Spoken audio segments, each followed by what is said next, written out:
otu nnọrọ onwe Agunze Chief Ikokwu Foundation agagoni were akwụkwọ ọgụgụ ha dere nke isiokwu ya gbadoro ụkwụ na ịmụnnọ gbasara Ndigbo nke anọ n'ime ya wee kọwaa ihe dịgasị iche iche gbasara omenala asụsụ nakwazi njirimara Ndigbo wee hafee ya n'aka ụlọ ọrụ steeti a okwu gbasara agụmakwụkwọ dị n'aka.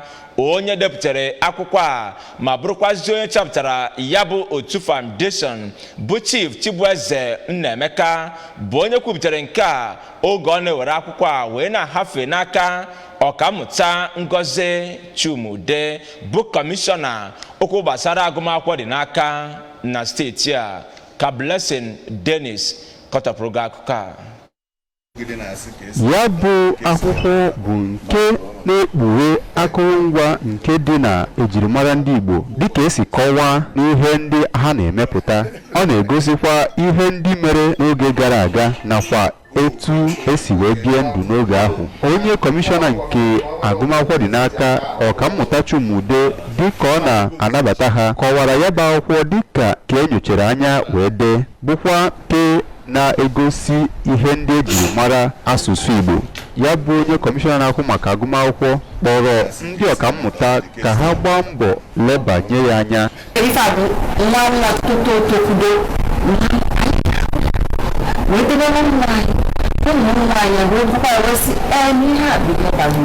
Ka ọ na-ekwukwa okwu na ya bụ mmemme, onye dere ya bụ akwụkwọ ma bụkwara onye guzobere Agunze Chief Ikokwu Foundation Chief Chibueze Nnaemeka kwuru na ya bụ foundation bụ nke na-agbado ụkwụ na ịtụgharị ihe ejiri mara ihe site na ịkwalite mmụta nakwa ịnaghachi azụ n'ịmụta ọdịnala Igbo nakwa nke Afrịka.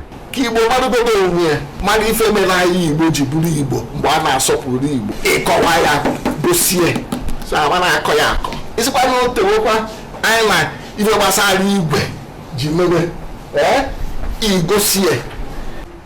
N'akụkụ nke ya, onye editọ nke ya bụ akwụkwọ Maazị Chinedum Uchechukwu mere ka amata na ya bụ akwụkwọ bụ nke edere n'asụsụ ga-ekwe nghọta ma bụkwara nke ọ ga-aga onye gụọ ọghọta. Wee kwuo na ya bụ akwụkwọ bụ nke were afọ 2 ma bụkwara nke iberibe ya ruru ihe karịrị 400.